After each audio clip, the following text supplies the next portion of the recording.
अगर सामने वाले को झुकाना है तो पहले खुद झुकना सीखना पड़ेगा, क्योंकि झुकी हुई शाख ही फल देती है और झुकने वाला दिल ही रिश्तों की कड़वाहट को मिठास में बदल सकता है। जीवन में जीतने का असली हुनर तब आता है जब हम यह समझ पाते हैं कि सामने वाले को झुकाने के लिए हमें पहले अपनी विनम्रता की परीक्षा देनी होती है। रिश्तों की बिसात पर जब अहंकार हार मान लेता है और झुकना सीख जाता है, तभी दिलों का असली जुड़ाव होता है। तो दोस्तों, आज की कहानी हमें यही सीख देती है। अगर हमें दूसरों से उम्मीद रखनी है तो पहले खुद झुकना सीखना होगा। विनम्रता और समझ ही वो सेतु हैं जो दिलों को जोड़ते हैं और रिश्तों को मजबूत बनाते हैं। तो चलिए कहानी की शुरुआत करते हैं। सुबह की हल्की धूप में बैठी सरला अखबार के पन्ने पलट रही थीं कि तभी राखी की तेज आवाज ने उन्हें चौंका दिया। ममा, ममा, आप कहाँ हो? ऊपर छत पर हूं, यहीं आ जाओ। सरला की तेज आवाज सुनते ही राखी दो दो सीढ़ियां फांदती उनके पास जा पहुंची। सामने पड़ी कुर्सी खींचकर बैठते हुए बोली, ममा, मैं आपको कब से ढूंढ रही हूं और आप यहां बैठी हैं। राखी की अधीरता देख सरला को हंसी आ गई। इस लड़की को देखकर कौन कहेगा कि यह पतली दुबली लड़की एक डॉक्टर है और एक दिन में कई कई लेबर केस निपटा लेती है। बोलो, तुम्हें कहना क्या है? पता नहीं क्या हुआ कि राखी एकदम चुप हो गई। उसके स्वभाव के विपरीत उसका आचरण देख सरला अचंभित थी। वे समझ नहीं पा रही थीं कि कौन सी ऐसी बात है जिसे बोलने के लिए इस वाचाल लड़की को हिम्मत जुटानी पड़ रही है। थोड़ी देर की चुप्पी के बाद राखी ने खुद ही बातें शुरू की। ममा, मैं आपका दिल नहीं दुखाना चाहती थी, लेकिन क्या करूं, आपको धोखे में भी नहीं रख सकती। इसलिए आपको बता रही हूं कि मैंने और सचिन ने इसी महीने शादी करने का फैसला कर लिया है। बेटी की बातें सुनकर सरला बुरी तरह चौंक गईं, मानो अचानक ही कोई दहकता अंगारा उनके पांव तले आ गया हो। क्या क्या कह रही हो तुम? ये कैसा मजाक है? नहीं mama, I am not joking, I am serious.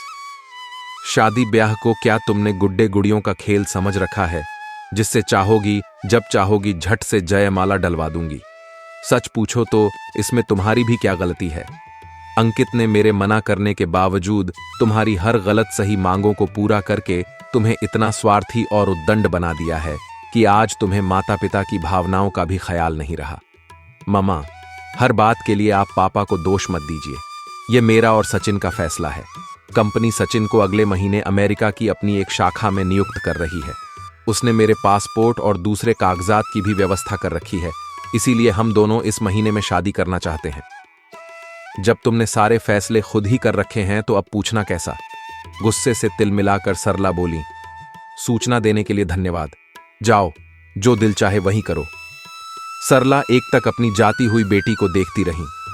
उसकी परवरिश में कहां कमी रह गई कि उसकी इकलौती संतान, उसकी अपनी ही बेटी ने अपने जीवन के इतने अहम फैसले में अपने माता पिता से सलाह तक लेने की जरूरत नहीं समझी। राखी की शादी उनके जीवन का सबसे बड़ा सपना था, पर आज जब शादी होने का समय आया तो वे एक मूक दर्शक मात्र बनकर रह गई थीं। बेटी से मिली अवहेलना की दारुण पीड़ा को झेलना उनके लिए दुष्कर था। ऐसा नहीं था कि सरला को सचिन पसंद नहीं था। वह कई बार राखी के साथ घर आया था। एक मल्टीनेशनल कंपनी में ऊंचे ओहदे पर काम कर रहा था। संस्कारी और सौम्य स्वभाव का लड़का था। विजातीय होते हुए भी सचिन सरला को दिल से स्वीकार होता अगर माता पिता की उपेक्षा न करके राखी अपनी शादी का फैसला उन्हें अपने विश्वास में लेकर करती। शाम को ऑफिस से लौटने के बाद अंकित को जब सारी बातें मालूम हुईं तो बेटी के इस अप्रत्याशित फैसले ने उन्हें भी थोड़ी देर के लिए किंकर्तव्य विमूढ़ बना दिया। पर हमेशा की तरह थोड़ी देर बाद ही बेटी की गलती सुधारने में जुट गए। अंकित ने राखी को बुलाकर उससे पूछताछ शुरू कर दी। इस शादी के लिए क्या सचिन के माता पिता तैयार हैं? नहीं पापा, वे दोनों पूरी तरह हमारी शादी के खिलाफ हैं। हफ्ते भर से सचिन उन्हें मनाने में जुटा है, फिर भी उसके माता पिता तैयार नहीं हो रहे हैं। उनका कहना है कि उन्हें अपने बेटे के लिए एक विजातीय डॉक्टर बहू नहीं, एक सजातीय सीधी सादी घरेलू लड़की चाहिए। तुम चिंता मत करो, मैं शीघ्र ही सचिन के माता पिता से मिलकर उन्हें समझा बुझाकर तुम दोनों की शादी करवाने की पूरी कोशिश करता हूं। नहीं पापा, आप बात नहीं करेंगे। मेरे कारण वे आपके सम्मान को ठेस पहुंचाएं, ये मुझे मंजूर नहीं होगा। वे सचिन के माता पिता हैं, उनका इस शादी के लिए तैयार होना बहुत जरूरी है, वरना तुम दोनों सारी जिंदगी सुकून से नहीं जी पाओगे। My foot. वे माने या ना माने, शादी तो हर हाल में सचिन मुझसे ही करेगा। वे मानेंगे तो ठीक, वरना हम दोनों कोर्ट में शादी कर लेंगे। बेटा, थोड़ा सब्र से काम लो। सचिन उनकी इकलौती संतान है, वह उन्हें मना ही लेगा। नहीं पापा, मैं अब और ज्यादा इंतजार नहीं कर सकती। मैं तो आज ही सचिन से शादी पक्की करने के लिए बात करूंगी। जिंदगी के फैसले इस तरह जल्दबाजी में नहीं लिए जाते।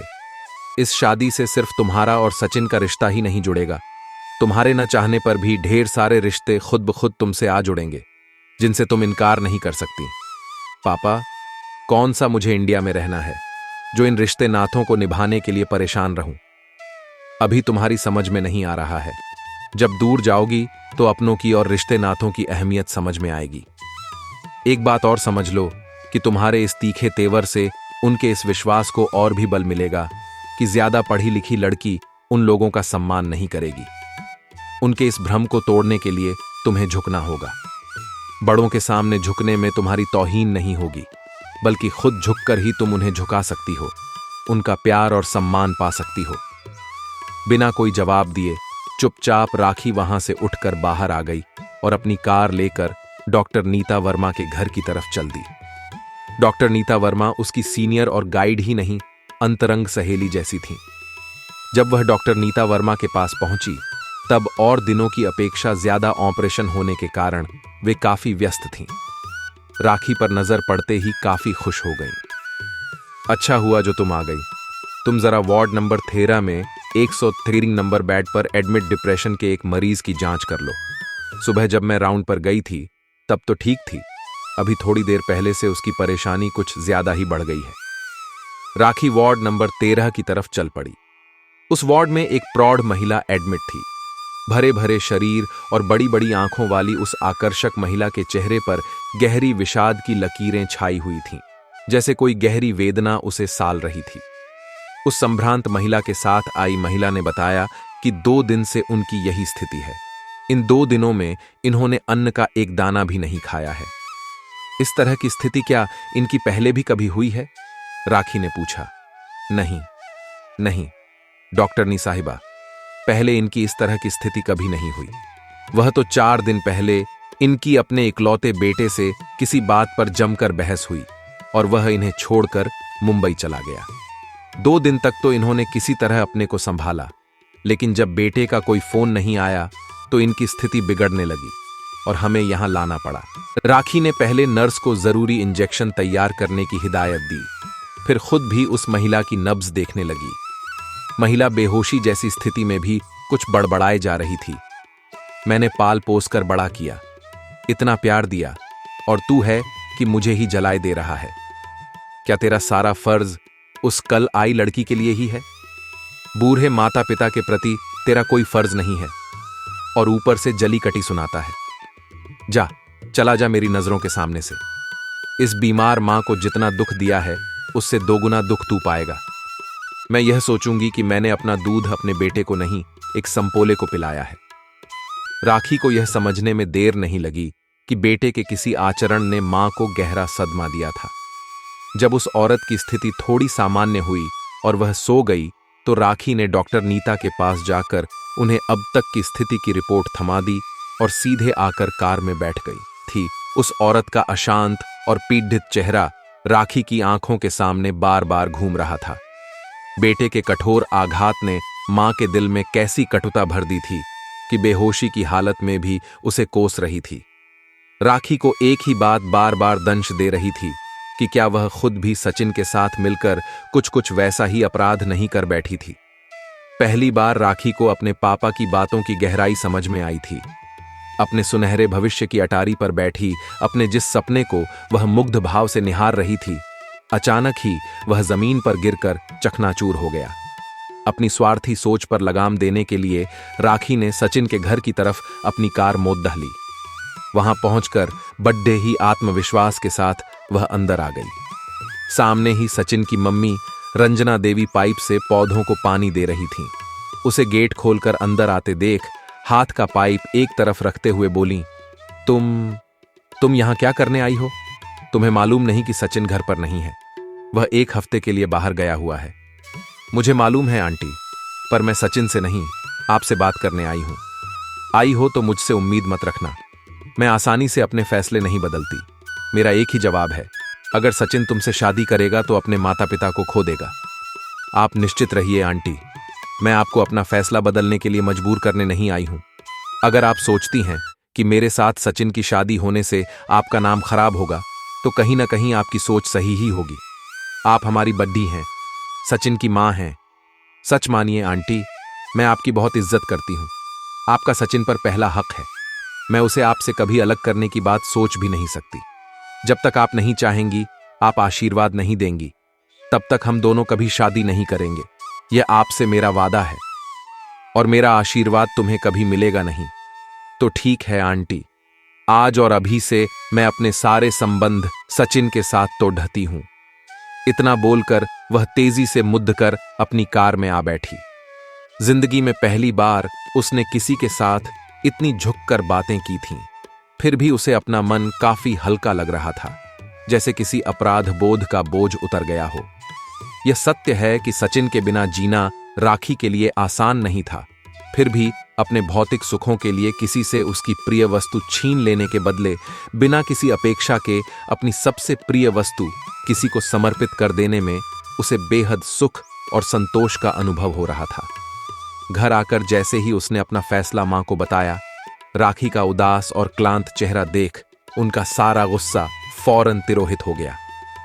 अरे, वे लोग मेरी बेटी के साथ ऐसा कैसे कर सकते हैं? तू चिंता मत कर, मैं रंजना से बात करूंगी। नहीं ममा, आप कोई बात नहीं करेंगी। अरे, कैसे नहीं करूंगी? मां हूं। लोग अपने बच्चों के लिए क्या नहीं करते। मामा प्लीज। वह मां की बात बीच में ही काटकर अपने कमरे में चली गई। अपने वादे के अनुसार उस दिन से राखी ने न सचिन से कोई बात की और न ही उसका कोई फोन रिसीव किया। करीब 1 हफ्ते बाद एक दिन जब राखी अस्पताल से लौटी, तो मां ने झट से उसके सामने एक गुलाबी रंग की जरी की बॉर्डर वाली साड़ी लाकर रख दी और बोली, जल्दी से तैयार हो जा, एक जगह सगाई में जाना है। नहीं ममा, मेरा मन नहीं है। कभी तो अपनी ममा का दिल रख लिया कर। अपनी मां के प्यार भरे अनुरोध को राखी टाल न सकी। मन न होते हुए भी साड़ी लेकर तैयार होने लगी। जल्दी ही तैयार होकर ड्राइंग रूम में आ बैठी। उसकी ममा अभी तैयार नहीं हुई थीं। वह यूं ही बैठे बैठे टीवी के चैनल बदलने लगी। तभी दरवाजे पर घंटी बजी। राखी ने बढ़कर दरवाजा खोला तो भौंचक रह गई। दरवाजे पर कई अजनबी चेहरों के साथ सचिन की मां रंजना देवी खड़ी थीं। उसे भौंचक और घबराई हुई देखकर वे बोलीं, अंदर आने के लिए भी नहीं कहोगी? हाँ, आइए ना, कहकर वह दरवाजे से हटकर खड़ी हो गई। तुम्हारी मम्मा कहाँ हैं? उन्हें बुलाओ। प्लीज आंटी, आप मेरी मम्मा से कुछ मत कहिए। वे पहले से ही मेरे कारण बहुत परेशान हैं। नहीं नहीं, मुझे तुमसे कोई बात नहीं करनी। बुलाओ अपनी मम्मा को। तभी राखी को अपने पीछे से अपनी मां की आवाज सुनाई दी। अरे रंजना बहन, आप आ गईं, पर सचिन को कहां छोड़ आईं? भला अपनी ही सगाई में वह खुद कैसे नहीं आएगा? अपनी पसंद की अंगूठी लेने गया है। फिर राखी की तरफ मुखातिब होकर रंजना जी बोली, ऐसे क्या देख रही हो बेटा? तुम्हें अपने बड़ों की खुशियों का ख्याल है, तो क्या बड़े अपने बच्चों की खुशियों का ख्याल नहीं रखेंगे? उस दिन तुम्हारी सौम्यता, मेरे प्रति तुम्हारा निस्वार्थ प्रेम और उससे भी बढ़कर तुम्हारे द्वारा झुककर सम्मान का भाव प्रकट करने से मुझे लगा तुमसे अच्छी बहू मुझे नहीं मिल सकती। जब तुम्हारी मां ने पहल की तो मैंने भी देर नहीं की। पहले चाहे मैंने तुम्हें कितना भी भला बुरा कहा हो, पर आज सच्चे और साफ दिल से कहती हूं, तुम मुझे दिल से पसंद हो। मेरे बेटे की पसंद खराब हो ही नहीं सकती। राखी शर्मा कर उनके पैरों पर झुक आई तो उसे बीच में ही थाम कर रंजनाजी ने उसे गले से लगा लिया। तो दोस्तों, यही थी हमारी आज की कहानी, जिसने हमें यह सिखाया कि सच्ची जीत तब होती है जब हम अपने अहंकार को छोड़कर दूसरों की भावनाओं को समझते हैं। झुकने से इंसान छोटा नहीं होता, बल्कि वही उसे बड़ा बनाता है। उम्मीद है इस कहानी ने आपको रिश्तों की असली अहमियत का एहसास कराया होगा।